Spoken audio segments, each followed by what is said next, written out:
Okay, so guys, today's topic is e-courts project. E courts project, अगर आप लोग newspaper पढ़ रहे हैं तो ये न्यूज़ में है। And why is it in news? ये न्यूज़ में क्यों है?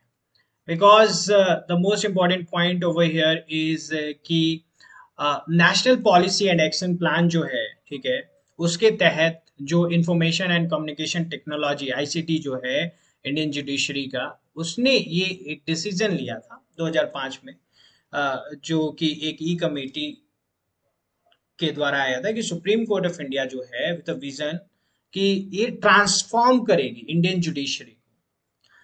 ये आप सब लोगों को पता है कि इंडियन जुडिशरी के ऊपर में ना बहुत सारा बोझ है, बहुत सालों से बहुत सारे जो केसेस हैं वो पेंडिंग पड़े हुए हैं, और बहुत सारे केसेस पेंडिंग हैं, और उस पे हर साल क्या है और ज्यादा केसेस ऐड होते जा रहे हैं।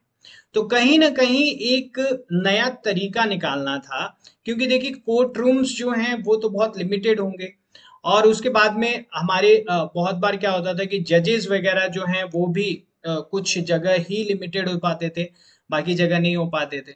तो इसके लिए एक क्या नया रास्ता निकाला गया, that was for the E courts. ठीक है, ई कोर्ट्स जो है ये मॉनिटर और फंड किए जाएंगे by the department of justice. Okay, ये ध्यान रखिएगा, this is important. By the department of justice, ministry of law and justice for the district courts across the country. ठीक है, तो इसको कौन फंड करने वाला है ये बहुत इंपॉर्टेंट है, दिस इज वेरी इंपॉर्टेंट।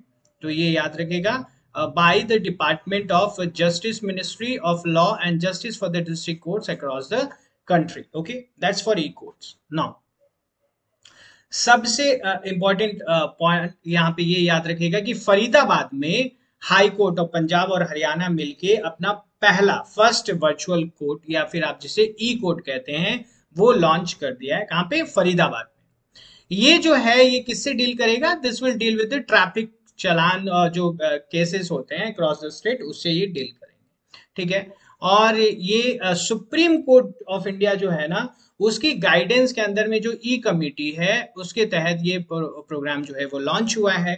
और वर्चुअल कोर्ट्स जो है इनको क्या किया जाएगा? Will remove the need. ये क्या नीड को रिमूव कर देंगे? ये जो लिटिगेंट है, लिटिगेंट जब तक प्रेजेंट नहीं हो पाता है कोर्ट में, ठीक है, तब तक क्या हो पाता है कि ये जो एजुकेशन होता है केस का, ये नहीं हो पाता है। लेकिन अब क्या है, अब आपको लॉयर और लिटिगेंट को दोनों को ही कोर्ट में प्रेजेंट होने की कोई जरूरत ही नहीं है।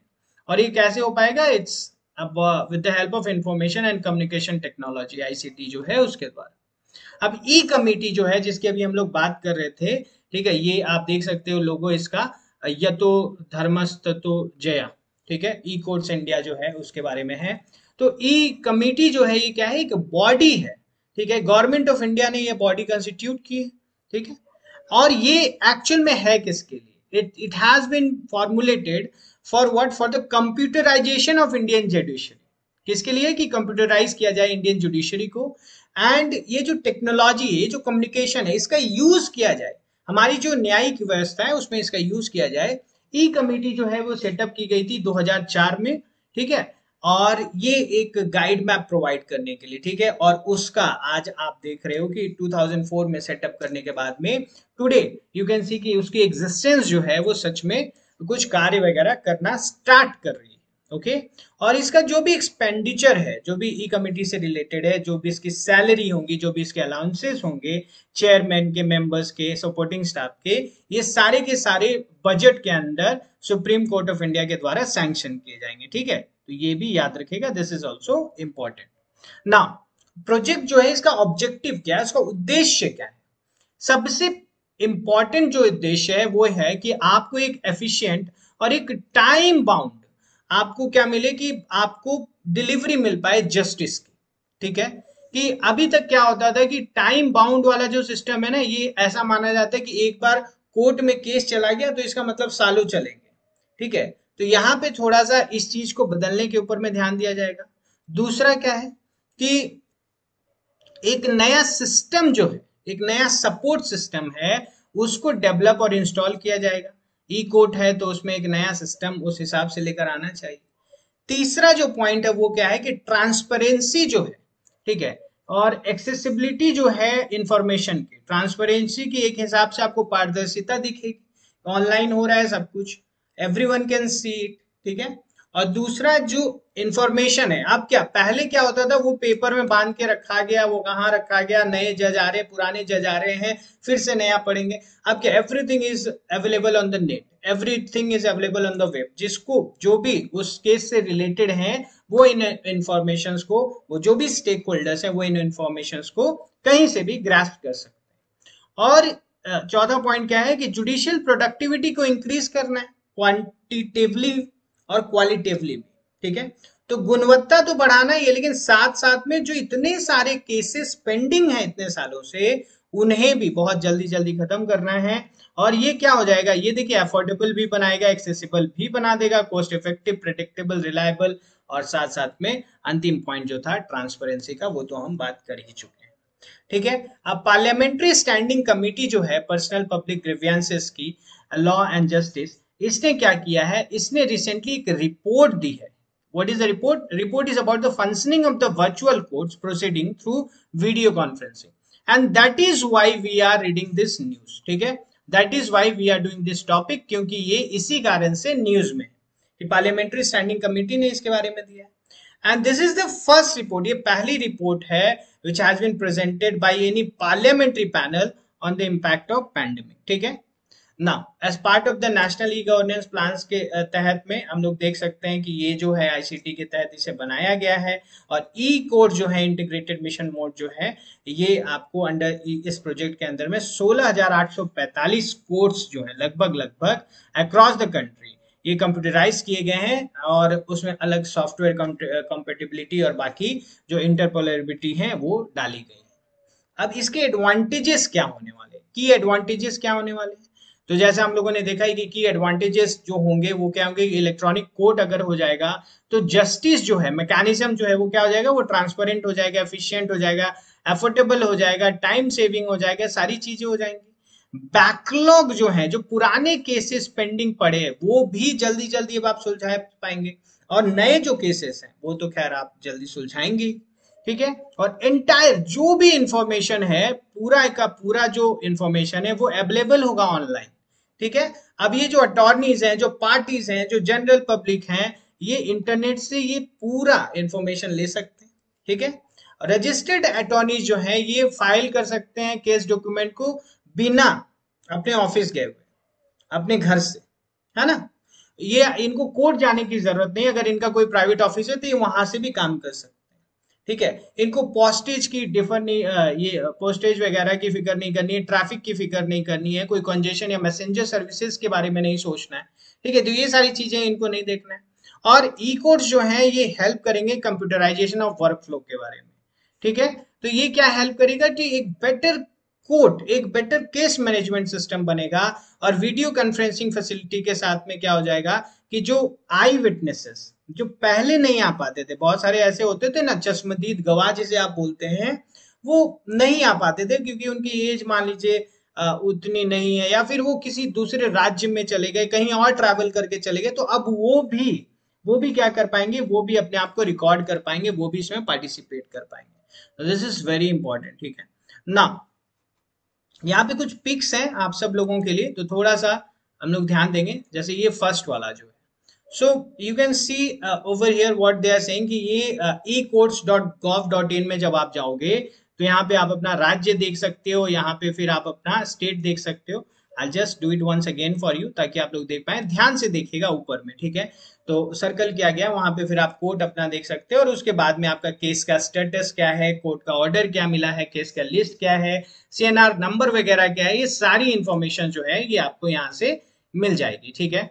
And then let's see the second slide, what it is talking about. Supreme court of India से 1990 में स्टार्ट होता है। 1992-95 में क्या एनआईसी जो है वो कंप्यूटराइजेशन के बारे में बात करती है, हाई कोर्ट्स वगैरह में, सुप्रीम कोर्ट में। 1997 से 99 में एनआईसी जो है इम्प्लीमेंट कर देती है आईटी सिस्टम। 430 डिस्ट्रिक्ट कोर्ट में ये जाते हैं, ठीक है। और उसके बाद में 2002 से 2005 के बीच में ये जो है मेट्रो कैपिटल सिटी में भी आती है। And now NIC has implemented phase 1। Phase 1 जो है वो सबऑर्डिनेट कोर्ट प्रोजेक्ट्स में भी आ गए हैं। And this is very important, ये थोड़ा सा आपको अगर ई कोर्ट्स के ऊपर में आता है कुछ लिखने के लिए, तो यहाँ बहुत ही अच्छा लिखा हुआ है कि ई जुडिशरी इज नॉट अबाउट ई, ठीक है, इलेक्ट्रॉनिक के बारे में नहीं है, but about judiciary. E judiciary is not about computers but about citizens, and e-judiciary is not about translating the processes but about transforming the processes. ठीक है, तो कुछ अच्छा लिखा हुआ है. So that was what I wanted to share. And now the demerits. अब demerits क्या है? देखिए, हर एक चीज के, हर सिक्के के दो पहलू होते हैं, तो यहाँ पे भी ई कोर्ट्स के भी कुछ demerits हैं. क्या है? ई कोर्ट जो है इंडिया में है, ये एंडलेस एंड कॉम्प्लिकेटिंग प्रोसेस होने वाला है. क्यों? Because the process of E filing a document is difficult process. अब आप जान ही रहे हो, इंडिया में बहुत सारे लोग ऐसे हैं जो पैसे निकालने और जमा करने जाते हैं तो वो फॉर्म नहीं फिल कर पाते.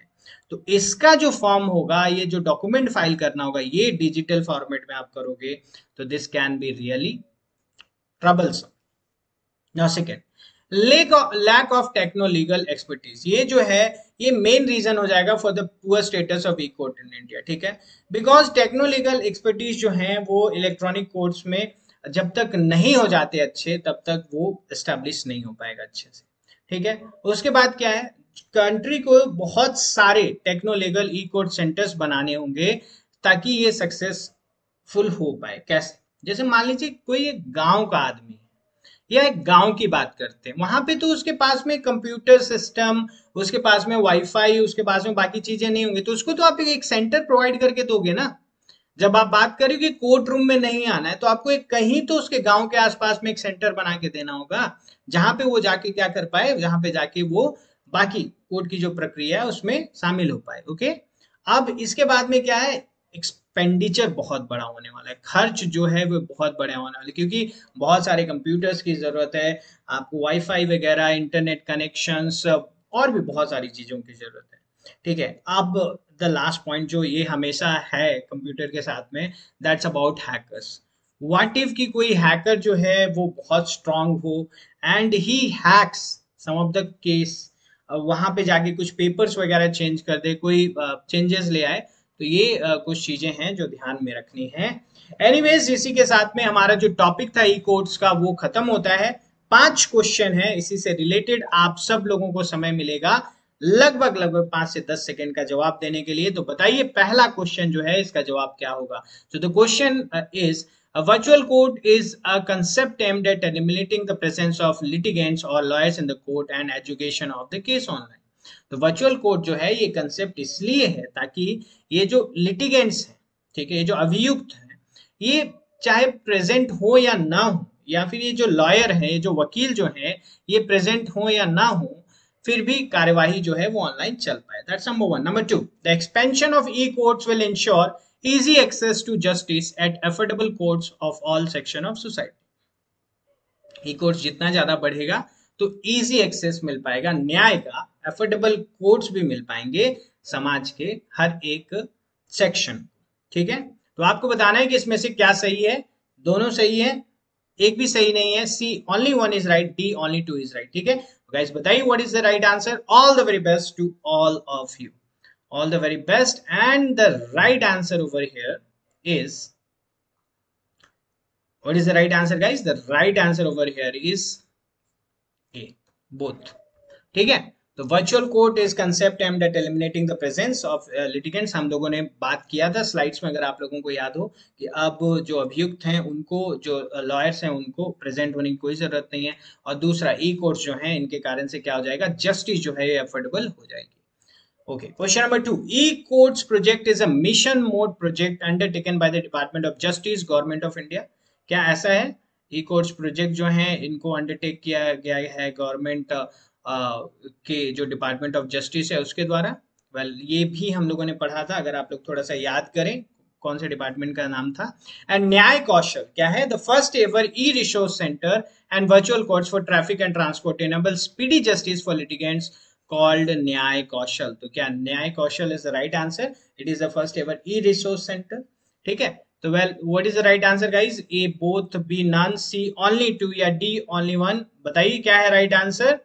And well, the right answer over here is again A. दोनों ही सही हैं guys. Both are correct. E-court project जो है ये आपको department of justice government of India के द्वारा है, एंड न्याय कौशल जो है ये आपको the first ever e resource centre and virtual court है. Okay, now let's move ahead and let's see question number 3.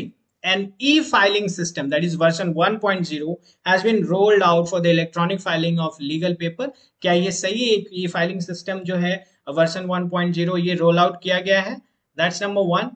And point number 2 is e-seva kendras have been rolled out to bridge the digital divide by providing e-filing services to lawyers and litigants. ठीक है, तो ई filing system version 1.0 role out हुआ है और दूसरा ई सेवा केंद्र भी role out हुआ है to bridge the digital divide between providing e filing service to lawyers and litigants. ठीक है, तो आपको बताना है what is the right answer guys. आप में से बहुत सारे बच्चे जो हैं वो सही जवाब दे रहे हैं एंड अभी देखते हैं कि सही जवाब क्या है. Okay, so the right answer here is again both. ठीक है, e filing system has been rolled out and e Seva Kendra have been rolled out to bridge the digital divide by providing filing services to lawyers. Okay, so this is the second last question. A committee has been constituted for ideating on the vision document for phase 3 of the e-courts project, which includes domain expert besides judiciary and technical member. तो एक committee बनाई जा रही है. किसके लिए बनाई जा रही है? फेज 3 के लिए, e-court प्रोजेक्ट्स के लिए, जहां पे वो किसके लिए काम करेंगे? For the experts beside judiciary and technical members के लिए. और दूसरा पॉइंट है e filing in dedicated commercial courts of Delhi, Mumbai and Bengaluru has been operationalized. ठीक है, तो ई फाइलिंग जो है डेडिकेटेड कमर्शियल कोर्ट्स जो दिल्ली, मुंबई, बेंगलुरु के हैं वहां पे ऑपरेशनलाइज हो गई हैं. तो दो स्टेटमेंट है, आप लोगों को बताना है कि इन दोनों स्टेटमेंट्स में what is the right answer. Okay guys, so go ahead and tell me what is the correct answer. And the correct answer once again is both. दोनों के दोनों ही सही हैं. Both of these are correct, guys. A committee has been constituted for ideating on the vision document for phase 3 and e-filing in dedicated commercial courts of Delhi, Mumbai and Bengaluru has been operationalized. Last question. Online course on business and commercial litigation was launched by National Law University. तो national law university के द्वारा क्या online course on business and commercial litigation ये launch किया गया है. Number 2, न्याय बंधु mobile app is available on Android, iOS and Ministry of Electronic and Information Technology platform UMANG. ठीक है, तो न्याय बंधु मोबाइल ऐप जो है क्या वो भी अवेलेबल है. तो न्याय बंधु मोबाइल ऐप और दूसरा ऑनलाइन कोर्स जो कि बिजनेस एंड कमर्शियल लिटिगेशन के लिए लॉन्च की गई है नेशनल लॉ यूनिवर्सिटी के द्वारा. क्या है इसका सही जवाब ये आप लोगों को बताना है. A both, B none, C only one, D only two and the correct answer is A both once again. So online course on business and commercial litigation was launched by National Law University Delhi. Collaboration किया है Department of Justice और ये आपको the first batch जो है वो चालू हो गया 21 नवंबर 2020 से. Now न्याय बंधु मोबाइल ऐप ये जो है ये अवेलेबल है आपको उमंग में, एंड्रॉइड, iOS के प्लेटफॉर्म्स पे भी and making it services available to more than 2 crore registered users के पास में इसकी सर्विसेज है. In order to institutionalize the pro bono legal framework in the country, pro bono club scheme in law school has been launched.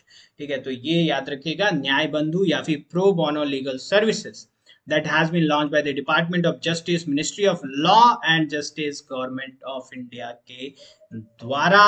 एक बार थोड़ा सा इसे हम आपके लिए लांच कर देते हैं ताकि आप देख पाओ. Okay, so guys, well, that was it from our side. This is it for the e-courts and ये इसी के तरह और भी बहुत सारे इंपॉर्टेंट करंट के टॉपिक्स पे भी टॉपिक के साथ में हम एमसीक्यूज ले आते हैं ताकि टॉपिक्स को आप करिए और उससे रिलेटेड एमसीक्यूज करने के बाद में वो आपके लिए और बेहतर हो पाए. अगर आप इनमें और बेहतर करना चाहते हैं तो इसे एक बार और रिवाइज कर लीजिएगा, कम से कम हफ्ते में एक बार और महीने में 2 बार, तो ये आपके लिए बहुत फायदेमंद रहेगा.